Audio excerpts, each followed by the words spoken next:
Any questions for Jeff Brom of the XFL? No. Why does Florida State hate me so much? Well, let me answer that question by asking you two questions.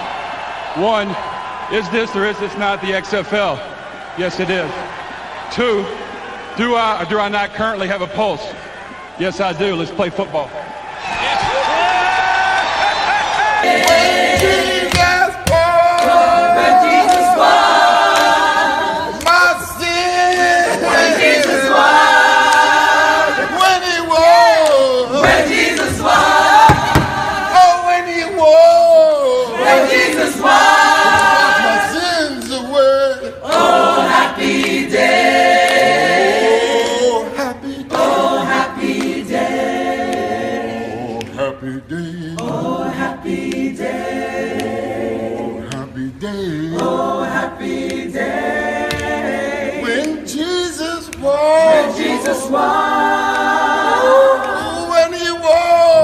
In the NFL, on the NFL side, let's get these folks updated on the scores and some thoughts on some games. We don't have to hit every game, but one game that we don't have to hit, Broncos Saints. That was the Thursday nighter.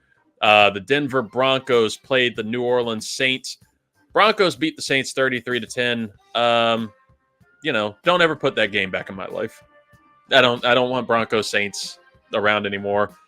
Who needs that? Spencer Rattler? I don't need that. Bo Nix throwing for 164 yards?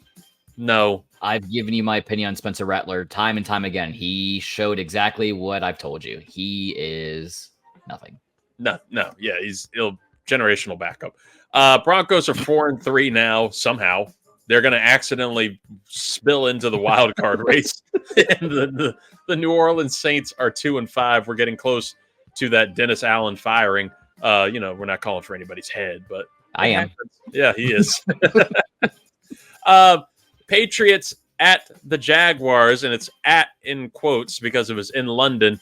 And again, another game. Don't give me that. Don't put that back in my life. It's disrespectful. New England Patriots lost to the Jacksonville Jaguars 32-16. The Jaguars are now a resounding 2-5. And the Patriots are 1-6, and their head coach is calling them soft in Gerard Mayo, and Bill Belichick's calling pretty much him an asshole for calling them soft because those were his players too. It's a weird thing that's happening. Again, why? It's like we're waging war on Europe by sending them Patriots Jaguars in London, and then in a couple weeks I saw the commercial. They were trying to hype it up, and it was hilarious. I laughed my ass off of them trying to hype up the Germany game on November 10th, which will be the New York Giants versus the Carolina Panthers. A preseason game, basically. Those Europeans don't know any better. It's okay. Oh, they'll hate us for this. They'll hate it. Going into the actual grind of Sunday football, we had an awesome game. It lived up to the hype. The Detroit Lions were at the Minnesota Vikings. The Lions beat the undefeated Vikings. Both teams are now 5-1. Final score was 31-29. Detroit, awesome game, man. Jared Goff is playing like a monster. Dark horse MVP contender. We'll get to that. Game that we're not really looking at. Buffalo Bills. They beat the Tennessee Titans 34-10 in Buffalo. Bills are now 5-2. Titans are 1-5 on the year. Dolphins Colts. Again, if we're talking about games to keep out of my life. No congrats to Amari. For who? Amari Cooper. Got his first touchdown there in Buffalo. That's true. He had a much better debut post-trade than the other guy who got all the headlines in Devontae Adams. We'll get to him. Indianapolis Colts, they beat the flailing Miami Dolphins 16-10. The Colts, now 4-3. They're on that Broncos level of accidentally spill into the playoffs. And the Dolphins are 2-4. And now all their hopes ride in on the brain mush of Tua Tagovailoa, who is expected to be back this week. And I don't want to watch any Dolphins game because of it. He makes me nervous. I don't know how you felt about like his comments in his press conference talking about asking, what did you learn from sitting out from these concussions? And saying that concussions aren't good. And then opting out of wearing the Guardian cap, which are those funny looking things that you'll see on some players now, where it's supposed to add an extra layer of protection. I don't know how proven that is. I don't know how much it's actually helping, but Tua has opted out of wearing it, saying it was a personal choice. Looks like somebody put in some cheat code for the big head mode. Yeah. How do you feel about Tua coming back? Are you comfortable with this? No. They're already in the tanks as far as the division's concerned there in Miami. I mean, they're still in second place in the AFC East. But I mean, it's the AFC East. Everyone's shit, I guess, except for the Bills. So right when we thought the Bills' window was closing, they get just handed this on the golden platter of being in this division. No, I firmly believe that Tua should have been, forced to sit for the rest of the season, go through every concussion protocol, go to every neurologist you can find, or at the very least, if the Guardian caps have proven to help with the potential concussion at that point, like I would have imagined that Mike McDaniel would have been like, hey, no, if you're gonna suit up, you need to make sure we have bubble wrap on you at all times. That's how I would be if I'm the league. If I'm a league that really cares about this and is been making a big point that we're all about player safety and we want to get rid of concussions and get rid of the opportunity for concussions. Yeah, I'm forcing anybody that's had more than 2 concussions within like a certain time frame to wear the Guardian cap. Mm-hmm. That's what it's there for. Why not? We have it. My only thought on that one, it's not a matter of if, but at this point, like the more, and me and you've talked about this offline, like the more somebody has concussions, the more susceptible you are in the future to have another one. Like Correct. It's just going to happen. So it's not a matter of if it happens, but when it's going to happen and how bad is it going to happen? Because I mean, there's been, you hear stories about people having, life-changing effects from concussions, especially multiple ones. So I'd be very scared to see what could happen when that next one, the inevitably happens for Tua. Look, man, he thinks it's cooler to be throwing up gang signs in the air while he's laying on his back than wear the stupid-looking cap. Good for him. If that's what he wants to do. I hope he stays healthy. I hope he stays safe. Mm-hmm. Let's hope Taron Armstead do your work. You got a lot of pressure riding on you, buddy. Mm-hmm. Seattle Seahawks at the Atlanta Falcons. The Seahawks beat the Falcons 34-14. Both teams are 4-3 now. We all bet on the Falcons, so you're welcome, Seattle. We did that. We should have won MVP for that. Fuck DK Metcalf. Oh, not nice. Another good game. The Green Bay Packers against the Houston Texans. Packers were at home. They beat the Texans 24-22. Nice thriller there of a game. Both teams 5-2 now. How dangerous do you think the Packers are, Scott? Extremely. I mean, you have 3 NFC North teams right now leading the charge in the NFC playoff race. And this is of the 3, this is the one that's more under the radar. No one's really focusing on the Packers. And, if history tends to repeat himself, like that's going to work to their benefit. Their schedule still doesn't look overly difficult, but they still have the Lions twice. They still got to play the end of the season against the Vikings and the Bears. So this race could come down to the very end. But I'll tell you one thing, that game, I would love to watch a rematch in the Super Bowl between those Texans and the Packers. I really enjoyed watching that game. Could be a nice preview there. One thing that's not going to be a preview of the postseason, I promise you that. It's the Cincinnati Bengals at the Cleveland Browns. Bengals, they beat the Browns in the Battle of Ohio. They finally beat them in Cleveland, 21-14. Bengals are 3-4. Browns are 1-6, and you want to say that it's worse off, but they lost their starting quarterback, Deshaun Watson, to an Achilles injury, and now we can't call them the Predators. They're free. No. They're free of him for the rest of the season. The fans in Cleveland cheering, applauding when the cart was coming out for Deshaun Watson. It could be looked at as cruel, but if you know the history on Deshaun Watson, the accusations, not even just that, but we've talked about it, the lack of effort that he's shown playing for them, just a lack of a care, looks like he doesn't give a shit. He's just taking in his money. He has been the quarterback equivalent of Albert Hainsworth plus 24 sexual assault accusations. And honest to God, couldn't have happened to a better guy. You don't wish injury on anybody, but I think the Browns front office was. I believe it. That's that right when I saw him go down and it got released that it was Achilles. That was the first thing that I texted you guys in the group chat. Couldn't have happened to a better person. Right. It couldn't happen to anybody else. And then you have players like Myles Garrett and Jameis Winston after the game coming out, and speaking in support of Deshaun and how they think it's absolutely despicable for the fans to cheer that he got hurt and getting out the field. But at the end of the day, it's like they can't not say that. Right. They can't go out there and say, yeah, I'm glad it happened to him. No, you can't. That would be too divisive in the locker room, and it would cause way too many issues. They would have to come out and state their allegiance with Deshaun. But it also provides a conversation starter on, how many of these players really do. I mean, there are some that I'm sure are not on his side, but how many of them do you think probably think like him or have been through some situations where they just think that he's the victim in all of this? Jameis Winston is a great example. Jameis Winston is somebody who's had some shit back at college. Listen, he just stole some crab legs. He wasn't rubbing up on the crab legs. There was a little taxi cab incident. I don't know. We don't talk about that. But, speaking of Florida State, though, like another thing that I mentioned, when I was hanging out with some friends watching the games, is the same way with Florida State and DJ Uiagalelei. He got hurt and broke his thumb, and now he's out. God did what Kevin Stefanski couldn't, and he took Deshaun out. God, oh my God, Kevin Stefanski's like fucking Wolverine. Do you think after Deshaun finally got carted off, do you think Kevin in his head's like, thank fucking Christ? Yeah, he saw him down on the ground. He's little silent Tiger Woods fist bump.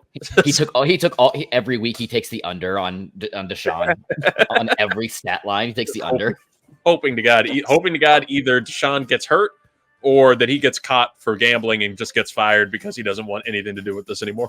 Listen, with the AFC North being the personification of black Air Forces, it was going to happen at some point because they got the Ravens coming up. So it's like it was going to happen. There's a concerning pause there between black and Air Forces. You almost had half a second. If it had been a full second, we would have had a cock.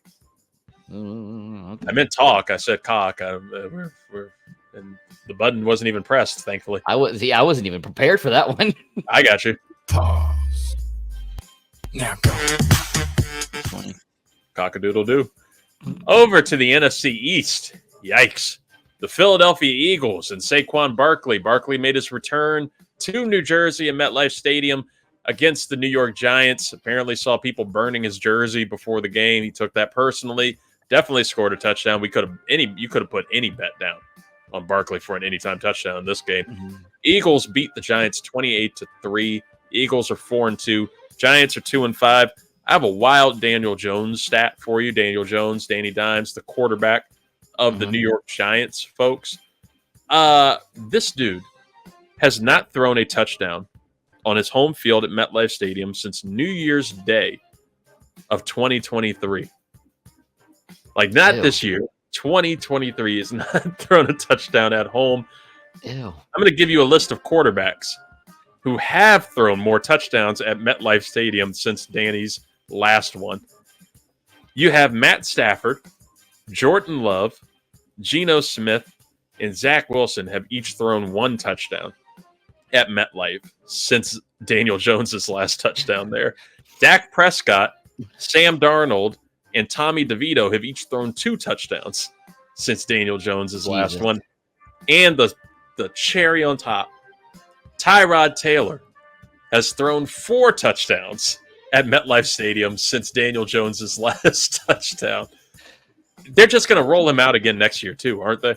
Oh, you have no choice at this point. But from what I hear you saying for the booty picks from here on out, any Giants home game, take the under passing touchdowns for Daniel Jones. Basically, or just keep betting on him finally to throw one. Just one, and it'll probably be like a plus 180 or something. You could probably get something good there. See, as you're going through this coverage for last week, now I'm going to have to see what that line is right now.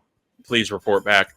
because you don't need to talk about this team. They're not for real. The Las Vegas Raiders, they went up against the LA Rams. Rams won at home 20-15. Raiders are 2-5. Rams are 2-4. Yuck. Gardner Minshew, 3 interceptions in that game. That's their guy. That's their guy now. They're stuck with him. Sorry to tell you. Meanwhile, I was at this game. Carolina Panthers at the Washington Commanders. Commanders beat the Panthers 40-7. Holy shit, the Panthers look bad. And I'm sorry, I didn't give the Commanders their respect. They are who? The fucking Commanders! Ah! Yes, it was a lopsided game. Jaden Daniels went down very early in the game with a rib injury. He's considered week to week, according to head coach Dan Quinn. Didn't matter. Marcus Mariota came in, balled out, wasn't expecting it.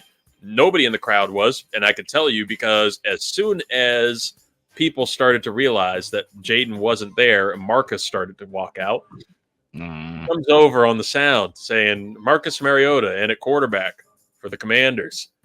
And it was a collective sound throughout the crowd of just, oh, no. And one guy who screamed from the top of the section, for fuck's sake, not this guy.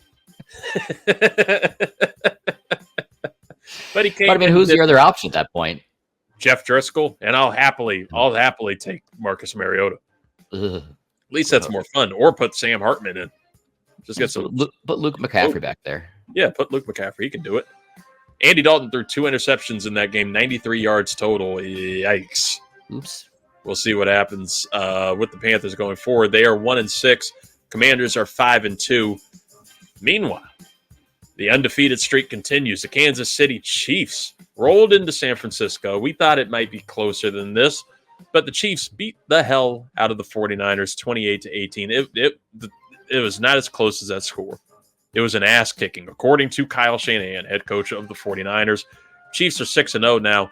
Niners are 3-4. Brock Purdy threw 3 interceptions in that game. Patrick Mahomes threw 2 interceptions in that game, and he has thrown 6 touchdowns and 8 interceptions on the season. He's in Bo Nix territory, yet that team is still undefeated. What did this game tell you, Scott, about the Chiefs and the 49ers?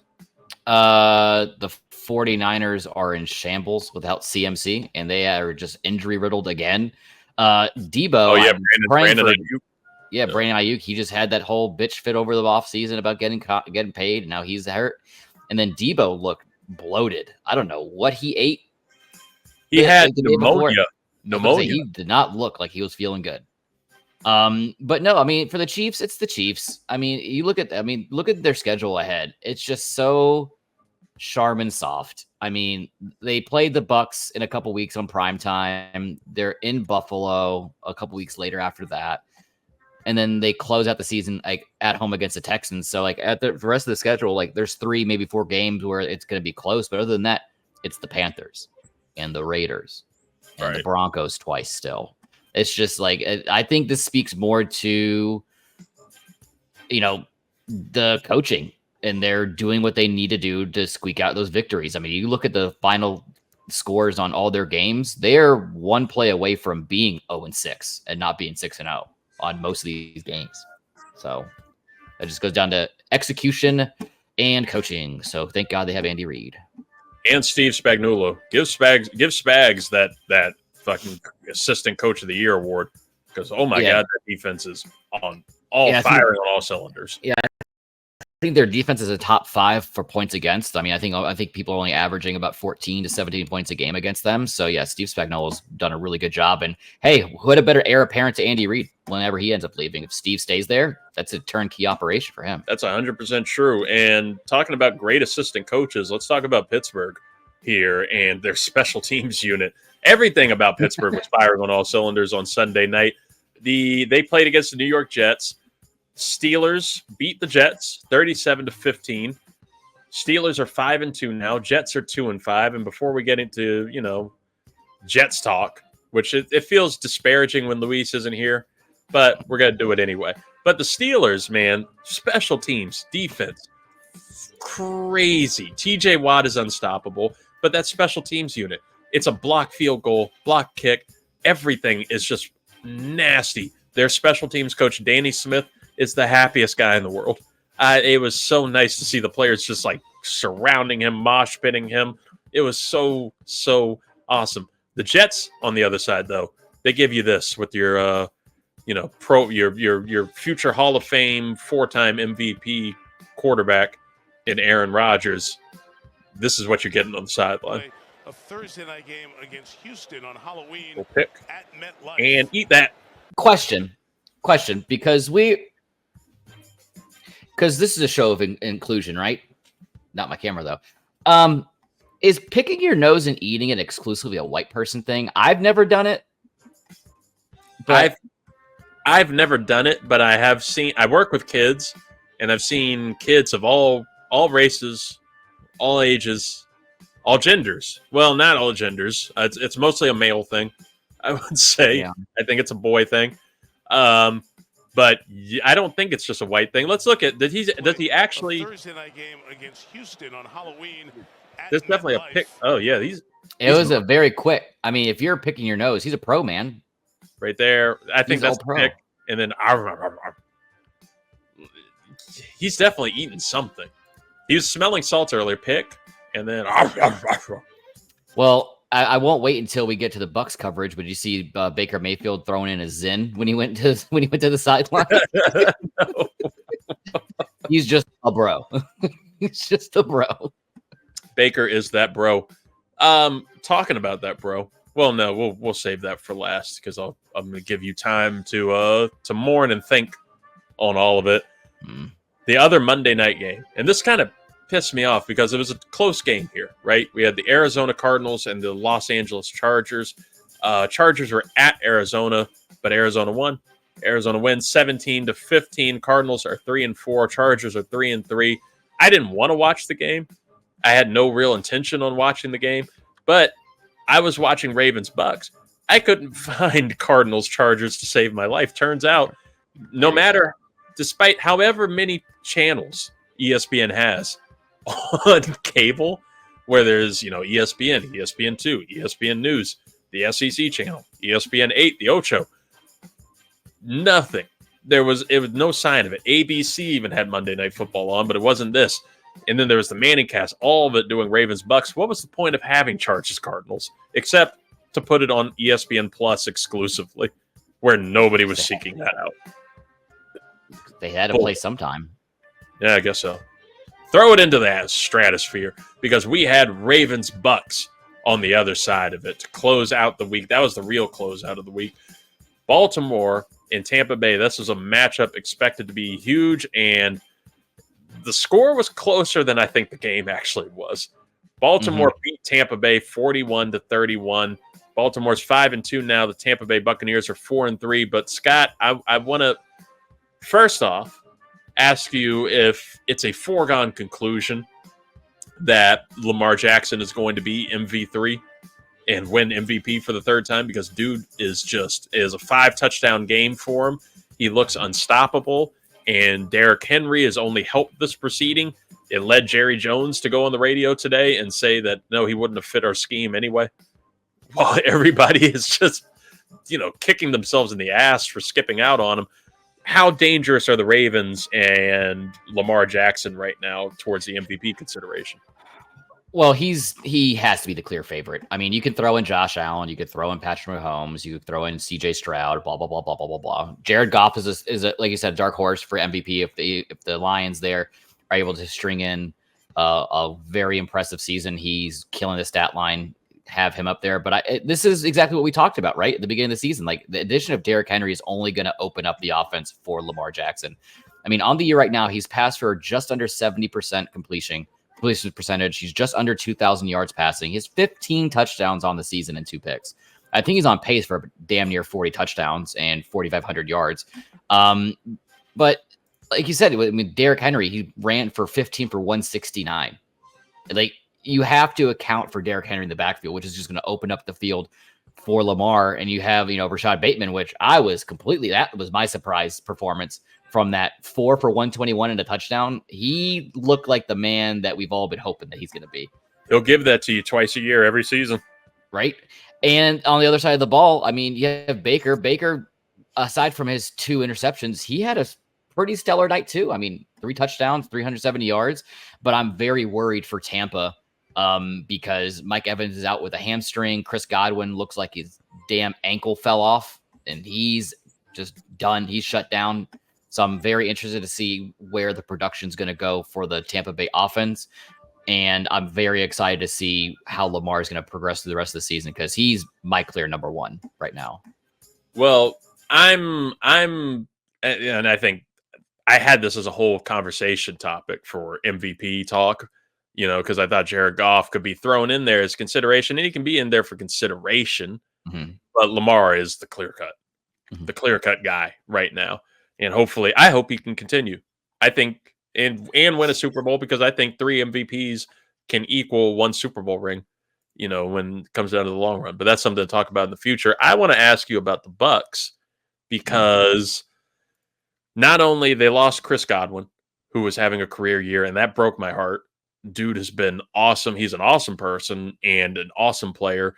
And to see him get hurt with like 40 seconds left in the game where there was no reason for him to still be in the game, it sucked. It really did suck. And Mike Evans getting hurt with a hamstring injury, I'm guessing that'll be a nagging thing for a while. Even before that, like I see, I get what you're saying about Baker, and I see, we've seen it. He's fun. He's having a resurgence here. However, my only doubt with the Tampa Bay Buccaneers as any type of contender has been Baker Mayfield to see if he's legit.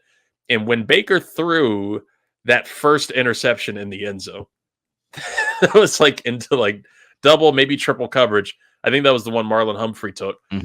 As soon as he threw that, I was like, season's over. It's like that told me everything I need to know about Baker because he throws these he has that gunslinger mentality to him where he's just going to throw this shit and not really care about it after. And that's awesome. That's a Rex Grossman kind of Brett Favre quality where it's fuck it, chuck it. We're going to go out there and do it again. And is there a reasonable, obviously it's still the NFC South. Atlanta could fall apart. Who knows? But is there still a reasonable look at the Tampa Bay Buccaneers being a contender, like a true contender here in the NFC playoff picture? No, and that's because of everyone else around them. I mean, if you look at the breakdown between the AFC and the NFC, you can clearly see where the talent is in the league. And it's all, I think we're finally starting to see that switch from the AFC to the NFC now. I mean, you have the Commanders that are up there right now.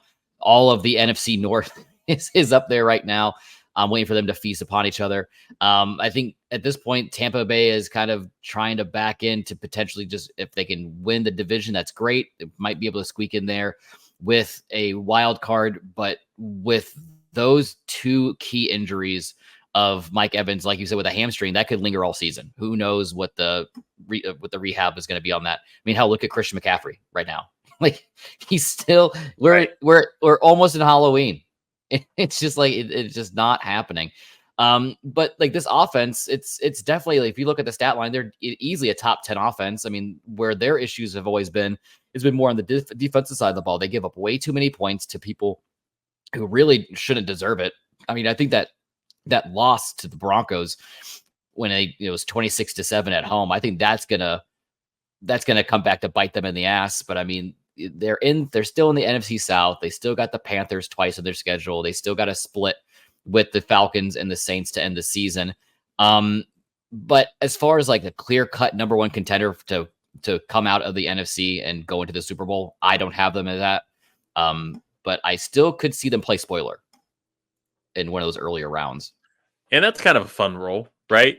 To be a dream killer, to be a spoiler there towards the end of the season and like right in the wild card moment. Like you all took Tampa Bay or took Philly out last year. I'd love for you to do that again.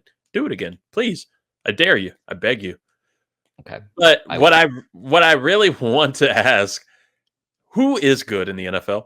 Because we're at that point in the season, right, where you have a bunch of teams that are like right at 500, maybe a game above 500, and like nobody really pops off. Like you can't tell like the teams that you think are good one week or that you think are great, maybe a shadow Super Bowl contender, then get their ass beat by some other team.